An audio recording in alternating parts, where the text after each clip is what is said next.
उसके बाद हमारे पास आ रहे हैं molecular and condensed formula of alkanes. सबसे पहले हमारे पास क्या है, मीथेन। इसका फार्मूला हमने डिराइव किया विच इज़ CH4। इसका कंडेंस्ड फार्मूला भी सेम रहेगा which is also CH4। Second one हमारे पास आ जाती है इथेन। ठीक है, इथेन का मॉलिक्यूलर फार्मूला क्या है, C2H6। ये हमने CnH2n+2 वाले फार्मूला से डिराइव किया है।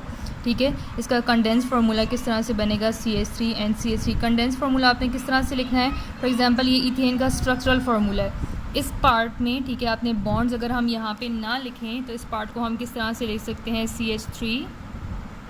ठीक है, और ये वाला पार्ट भी हमारे पास क्या है, CH3। तो कंडेंस्ड फार्मूला में हमने क्या करना होता है, बॉन्ड को रिप्रेजेंट नहीं करना। तो आपने ये पहले स्ट्रक्चर बना के अपने पास रफ वर्क में चेक कर लेना है। उसके बाद बॉन्ड्स के बगैर आपने इसका कंडेंस्ड फार्मूला लिखना है।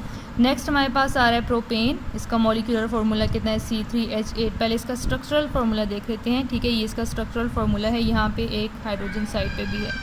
ठीक है, ये फर्स्ट कार्बन, सेकंड कार्बन और ये थर्ड कार्बन। अगर हमें इसको बॉन्ड्स के बगैर रिप्रेजेंट करना हो तो ये वाला जो पार्ट है, ठीक है, इसको हम किस तरह से रिप्रेजेंट करेंगे, this is the CH3 part. ये पार्ट मिड में जो है ये कौन सा है, CH2। और ये वाला पार्ट कौन सा है, CH3। तो बॉन्ड्स के बगैर अगर हम इसको लिखेंगे कंडेंस फार्मूला की फॉर्म में तो ये किस तरह से होगा, CH3, CH2 एंड CH3। उसके बाद ब्यूटेन, जिसमें 4 कार्बन एटम्स होते हैं। इसका मॉलिक्यूलर फार्मूला क्या है, C4H10। स्ट्रक्चरल फार्मूला इस तरह से है। ठीक है, मैं यहाँ पे भी ड्रॉ कर लिख लेती हूँ साथ में। ये पार्ट इसका कौन सा आ रहा है, इट इज़ द CH3। ये पार्ट इसका कौन सा है, CH2। और ये इसका कौन सा पार्ट है, CH2। CH2 दो दफ़ा है और ये हमारे पास लास्ट में फिर से क्या आ रहा है, CH3। तो अगर हमें इसका कंडेंस फार्मूला लिखना है तो हम इसको किस तरह से लिखेंगे, CH3। ठीक है, ये फर्स्ट वन CH3। अब CH2 2 टाइम्स है तो हम इसको ब्रैकेट में अगर इस तरह से लिखें, CH2 और ब्रैकेट के बाहर 2 लिख दें, इट मीन्स ये CH2 जो ग्रुप है ये कितने टाइम्स यूज़ होगा, 2 टाइम्स। और एंड में भी हमने क्या लिखना है, CH3। ठीक है, तो ये कंडेंस फार्मूला लिखना इतना ज़्यादा डिफिकल्ट नहीं है। पहले आप अपने पास स्ट्रक्चरल फार्मूला बना लें, उसके बाद इस तरह से बॉन्ड्स के बगैर इसको रिप्रेजेंट करें। जितने CH2 ग्रुप्स हों उतना ही ब्रैकेट के बाहर आपने नंबर लिख लेना है। फॉर एग्जांपल पेंटेन, जिसमें 5 कार्बन एटम्स होते हैं, इसका हमारे पास मॉलिक्यूलर फार्मूला कितना है, C5H12। स्ट्रक्चर अगर हम देखना चाहें इसमें कितने कार्बन एटम्स आएंगे, 5 कार्बन एटम्स आएंगे। ठीक है, तो इसका कंडेंस फार्मूला हमारे पास क्या होगा, CH3। CH2 इसमें कितने होंगे, 3 होंगे और लास्ट में हमारे पास क्या आ जाएगा, CH3।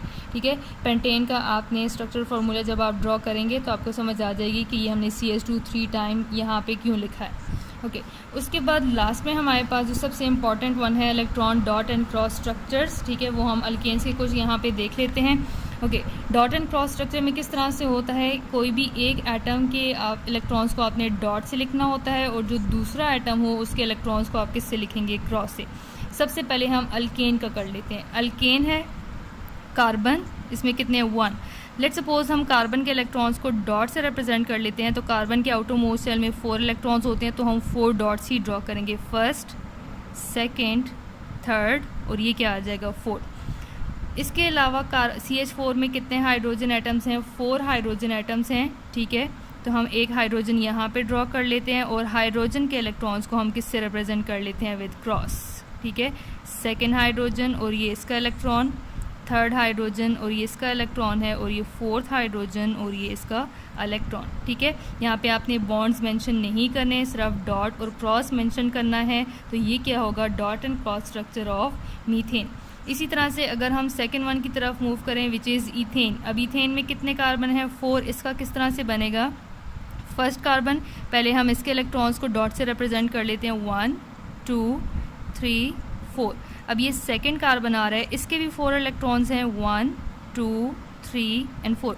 अक्सर स्टूडेंट्स जो हैं ये जो बीच में जो इलेक्ट्रॉन्स आते हैं, ठीक है, इसका एक इलेक्ट्रॉन ड्रॉ कर लेते हैं और इसको दोनों के लिए कंसिडर कर लेते हैं। लेकिन आपने सेपरेटली हर एक कार्बन के लिए 4 इलेक्ट्रॉन्स पूरे करने हैं। ये इसके 4 इलेक्ट्रॉन्स और ये इसके 4 इलेक्ट्रॉन्स।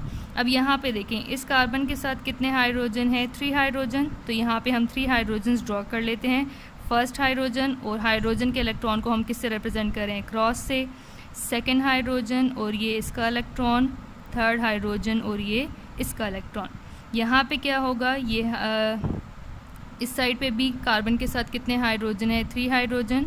तो यहाँ पे हमारे पास इसका फर्स्ट हाइड्रोजन, ये इसका इलेक्ट्रॉन, सेकेंड हाइड्रोजन और ये इसका इलेक्ट्रॉन, और ये थर्ड हाइड्रोजन और ये क्या हो जाएगा, इसका इलेक्ट्रॉन।